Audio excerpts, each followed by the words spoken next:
Hey, this is Canton Jones show. Whoa, hey, hey, this is Canton Jones show. Whoa, hey, yeah. This is Canton Jones show. Whoa, hey, yeah.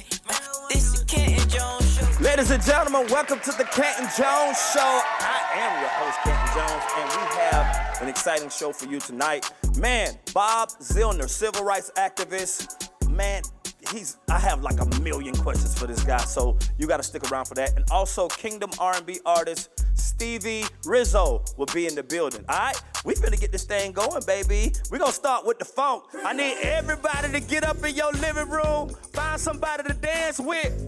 Auntie, uncle, grandma, granddaddy, get your pastor. Yeah. We gonna take it like this one time. Yeah. KJ in the building.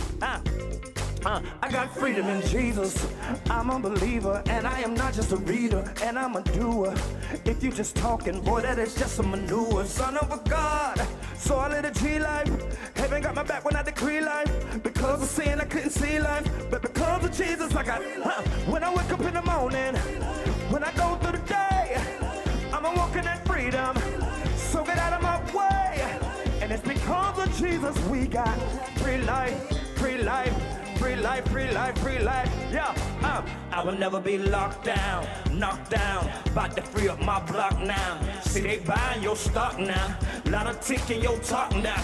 Didn't roll, but they rock now. Left you for dead, but they shocked now. You standing tall, he redeemed us. We like, it's because of Jesus Christ we got. Who the sun sets free, it's free indeed. Beat the devil like a drum, like Sheila E. God answers my prayer for speedily. And angels come with machinery. Difficult things I do easily. And time to enjoy the scenery. G life through Christ we got. When I wake up in the morning, when I go through the day, I'ma walk in that freedom. So get out of my way. And it's because of Jesus we got free life, free life, free life, free life, free life. Yeah, here we go. Everybody, come on, put those hands together wherever you are. Let's go. We doing it like this tonight, this night, this tonight. Yeah. Let's go. Come on. When I wake up in the morning, when I go through the day, I'ma walk in that freedom. So get out of my way. And it's because of Jesus we got free life, free life, free life, free life, free life, free life, free life. Let's go.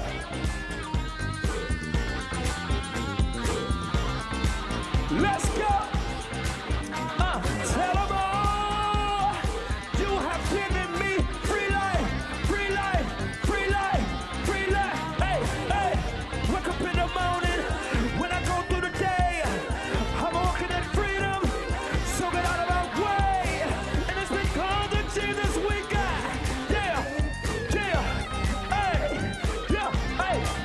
Now I need everybody on the floor doing your dance. Everybody on the floor lifting your hands. Everybody on the floor doing your dance. Everybody on the floor lifting your hands. When I wake up in the morning, when I go through the day, I'ma walk in that freedom.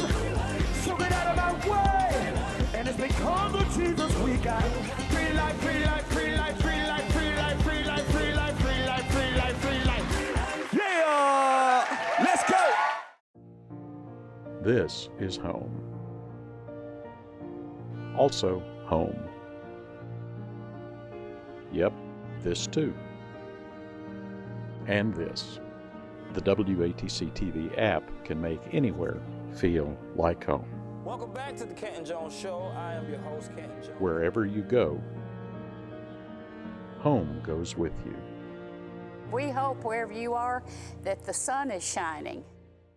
Welcome back to the Canton Jones show. I am your host, Canton Jones, and tonight we are talking to white civil rights leader and activist Bob and Pamela Zellner. And so this is going to be, I've been looking forward to this conversation for so long. He's a man of knowledge, man of wisdom, and he's a newlywed. Ladies and gentlemen, welcome to the Canton Jones show, Bob and Pamela Zellner. This is Canton Jones show. Whoa, this is Canton Jones show. Whoa, How are you? We're well. We're good, and we're glad that we're on your show, which is full of love. So we're up for love. Yeah. Now talk about the movie Son of the South, because it explains your experience all the way from childhood through the civil rights movement. Talk about that movie. Well, it was a movie that was directed by Barry Alexander Brown from Montgomery, Alabama. Grew up in Montgomery. And it was executive produced by Spike Lee. Wow. So it should have,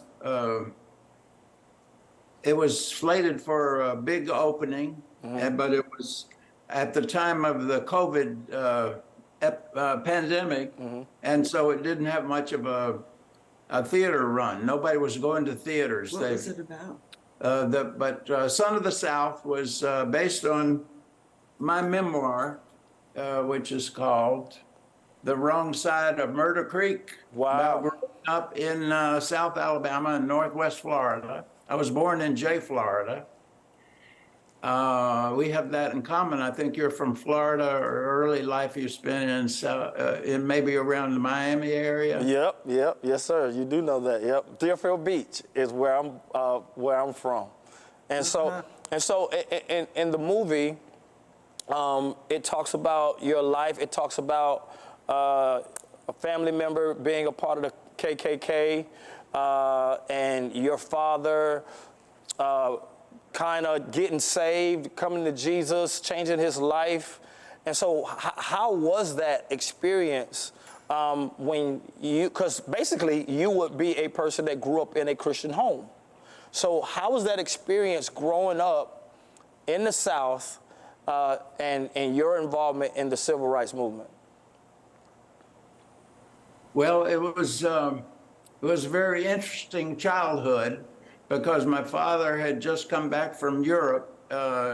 He was in Europe during the middle 1930s, right after Hitler had come to power in Germany. Wow. And he went to Europe with Dr. Bob Jones, who I'm named after. He's my godfather.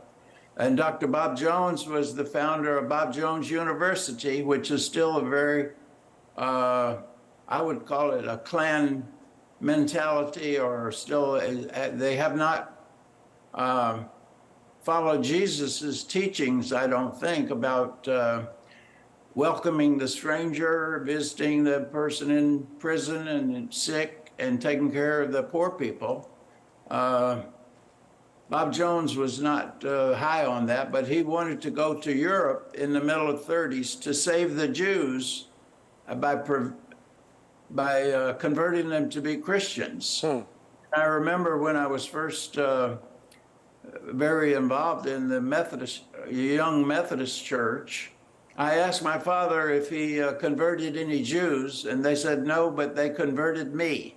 He said, I went to Europe as a Klansman, a Ku Klux Klansman, full of hate for black people. And then I started working with the Jewish underground in Europe that was fighting against the racist policies of Nazi Germany. And he was converted to be a Christian and became a Methodist minister. And then he was able to break from the Ku Klux Klan.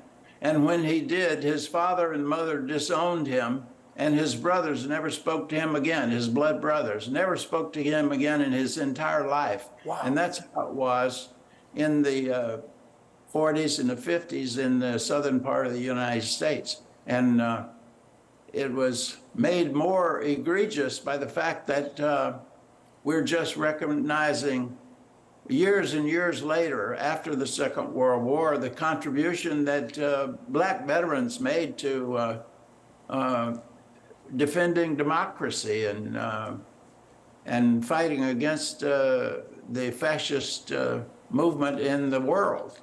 And it's become an obsession of my whole family. I grew up in that struggle, and I'm still in that struggle. I joined this SNCC, the Student Nonviolent Coordinating Committee, after meeting Ms. Rosa Parks and Dr. King when I was a college student in Montgomery, Alabama, from 1957 to 1961.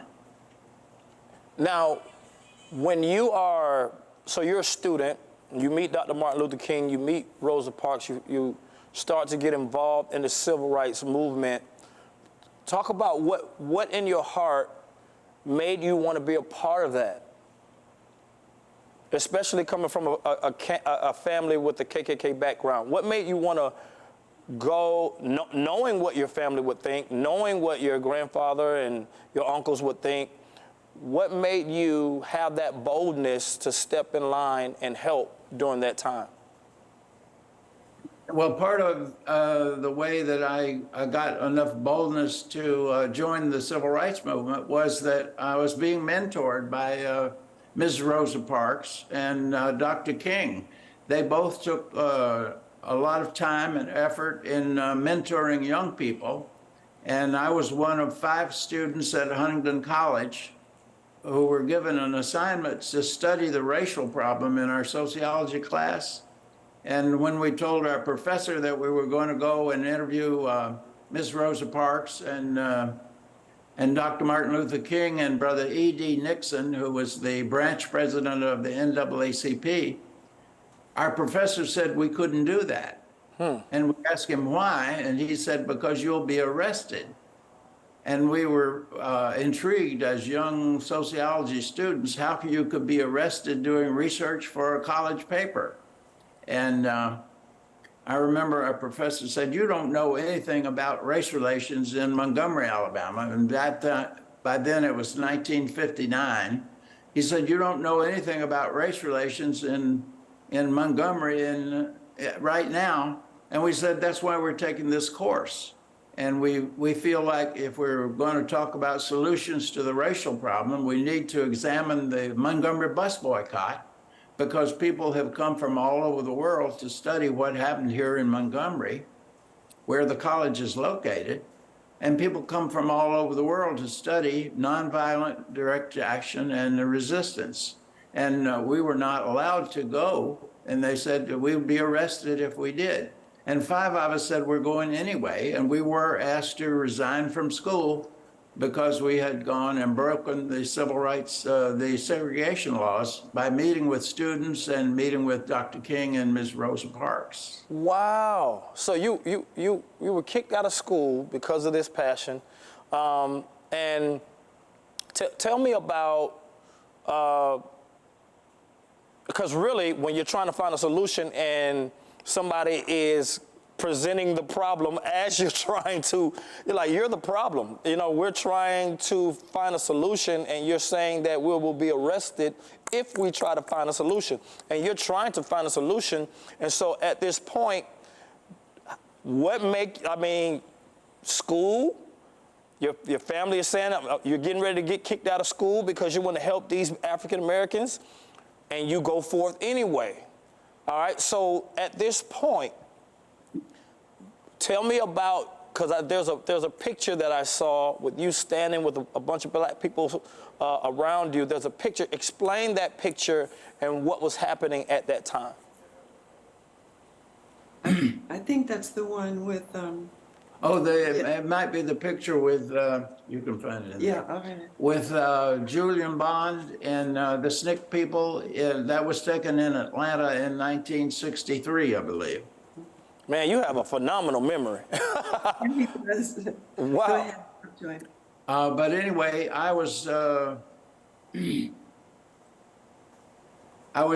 extremely fortunate that, number one, my father had already started his break with the Ku Klux Klan, and he supported me, and he supported the other students at Huntingdon. And we could not understand how we were supposed to study the racial situation and leave out one half of the people that were involved. How could we study it without talking to half of the people that were involved, black people, right, African Americans? And we lived in a town, Montgomery, Alabama, in 1959, that made it illegal for you to sit down with a black person. If you sat down with a black person in Montgomery, you were breaking the law. and you could be arrested.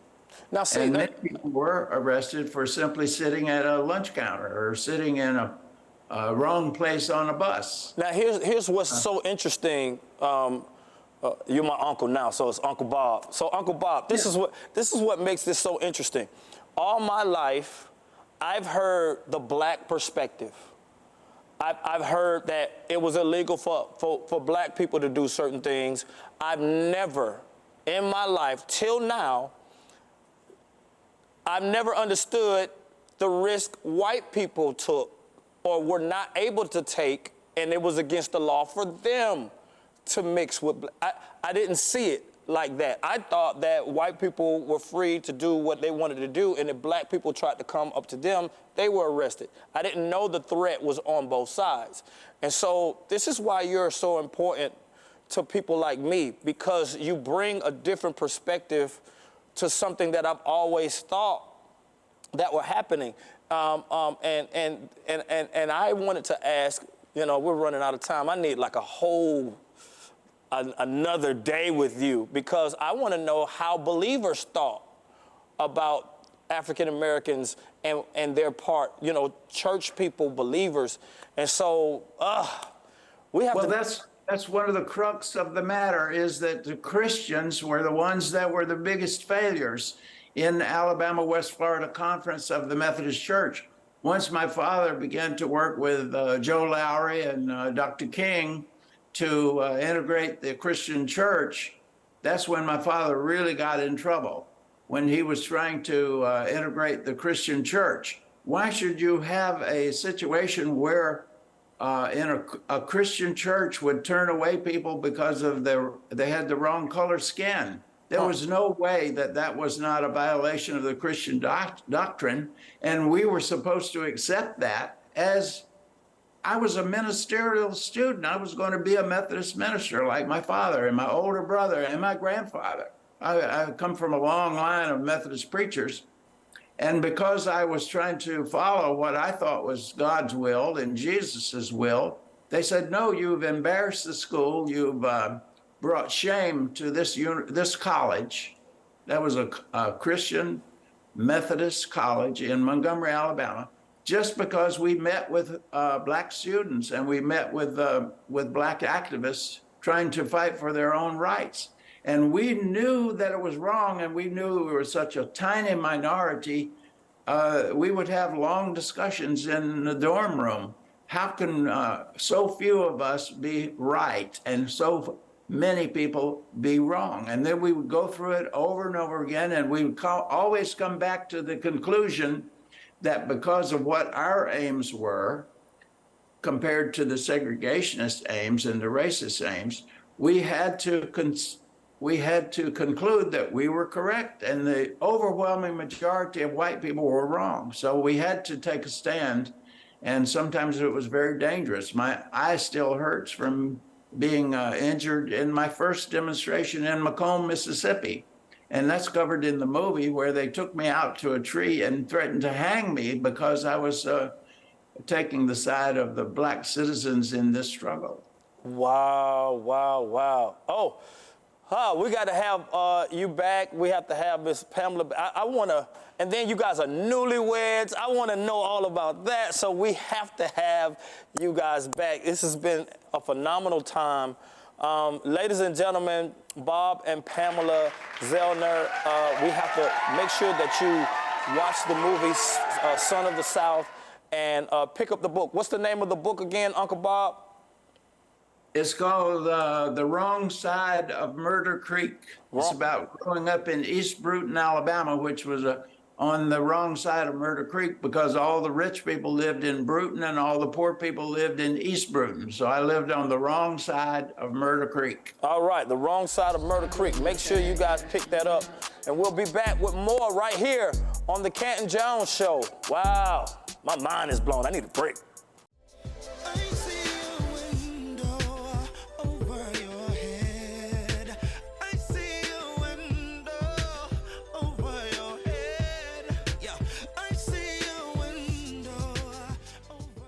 Welcome back. All right, we have singer, songwriter, Kingdom R&B artist, Stevie Rizzo in the building doing our praise. Let's get it. I got this song called Our Praise. I just wanna, lift up the Most High, magnify His name, glorify His name. If you gonna rock with me, let's get it. Thank y'all for having me today. It goes like this. Listen. We come to magnify you. Hey, we come to glorify you. Hey, if you wanna rock with me, do this with me one time. Like this. Yeah. It go like this. I praise. Sing this with me. I praise it. I praise it. If you came to lift up the Most High, make some noise with me. I praise it. I praise it. I gotta praise His name. Yeah, the song go like this. Look. Gotta praise your name. One call, everything change. Oh, every way you made, I got faith that won't fade. Yeah, you did that. Surrendered the will, let you whip that. Devil thought he running, but he spin back.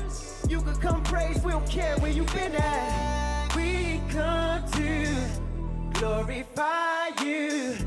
We come to. I gotta lift His holy name. If you came to lift His holy name, I just want you to sing this with me. Yeah, go like this. Cause you're worthy. Sing this next part, go I'll praise. 1, 2.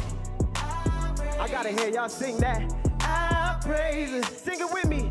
I praise it. Hey, I praise it. If you came to lift up the Most High, let me just hear you sing. I praise it. Yeah, I praise it. I praise it. Gonna lift my hands. You deserve the highest praise. Cause of you, Lord, I got faith that won't fade. Yeah, you did that. Surrendered the will, let you whip that. Devil thought he running, but he spit back. You could come praise, we don't care where you been at. We come to glorify you. We come to. If you gotta praise His holy name, praise you, Jesus, cause you're worthy to be praised. I praise it. Hey, this is CANJONES017. Stevie Rizzo. This is CANJONES017. I appreciate you having me. Dope, bro. I praise. you. Yeah. So you're classified as a kingdom. Well, I call it kingdom. They said Christian. Yeah. But kingdom R&B artist. And I believe I've been asking my kids, like, what are y'all like? What's on the rise? And R&B is like back on the rise. Like, talk about your music, man, and your inspirations. So for me, my inspirations, one, is just like, it's always been like Kurt Franklin, Hezekiah Walker, that type of sound. But then I grew up in the R&B era. So then, like, I just fused the two. I didn't try to step outside of R&B. I tried to just be what I've always been as far as R&B wise, but just bring that gospel element to it, you know. And so the I praise, cause I understand form. Yeah. So you got the chant, the Hezekiah chant type of repeat, so that people can get in, sing. Because a lot of times with hip hop, lyrically we spitting, but people can't sing with us. Exactly. And so you've accomplished that in the writing, and I checked that out. You see what I'm saying? That people are singing, because the point of it is to bring everybody in. So how long have you been doing this? So I've been writing songs probably for like 10 plus years, just writing and recording. And like you said, just acknowledging that chant, just drawing the people in so they can be comfortable with praising God with me. That's what it's all about, you know? Right. Came to uplift and magnify His name. So like you said, just having the audience being able to do it with me is always a win. Yeah. Now, where are you from? I'm from New Jersey. New Jersey. What part? Willingboro, New Jersey. It's South Jersey. South Jersey. Yeah. How long have you been in Atlanta? I've been in Atlanta now probably for like 6 years. 6 years? Yeah, I feel like the ATL adopted me. Like, it's like a second home to me for So real. when you go back home, like, do they say you sound country? Like, Kind of. All right, so what's next for you, man? What are you working on? I got a couple songs on the way. I just dropped a project not too long ago called From Him to Him. So it's from H-I-M, so from him to him, H-Y-M-N. So from God to the music is, you know, how I'm trying to do everything. So I'm just walking in his timing. So are you remixing hymns on this, or why did you call it from hymn to hymn? Not really remixing hymns, just every word that he give me, I turn to a hymn. You know, I use it as a blessing just to bless the people. I try to be a servant first.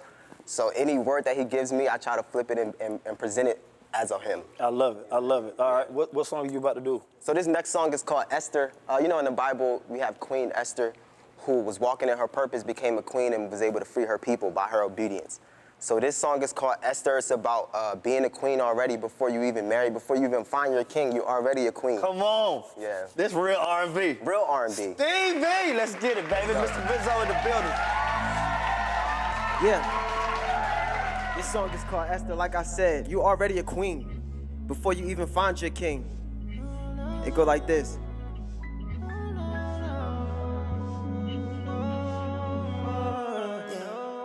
Shorty giving Esther, but she fed up. Searching for a king to hold it down. All this time you've been waiting your turn. They can never take what's yours.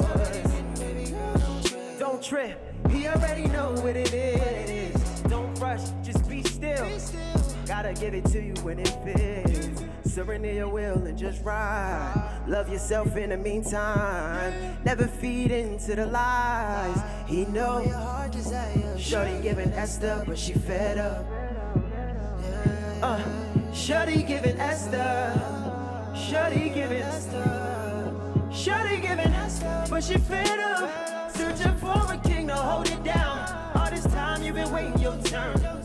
They can never take what's yours. Don't trip, he already know what it is. Don't rush, just be still. Gotta give it to you when it fits. Look, shorty giving Esther. Don't you let them down days fester. Don't you let your friends peer pressure. When it's their time, tell them bless up. Cause when it's yours, floodgates from heaven. I know telling you what's coming is like preaching from the reverend. But nobody had to tell you. Sit back in, let it settle. God pulling strings like Geppetto. Don't put your faith in no fellow. They poking at you with their nose when they tell you it ain't in your cards, but God aligning the stars. You deserve a lot like a line of cars. Everything you want already yours. Yeah, if you believe it, that's the hardest part of receiving. It's your season. 3, 2, 1. Shorty giving. Hey, searching for a king to hold it down. All this time you've been waiting your turn. They can never. It's already written, baby. Don't trip. He already know what it is.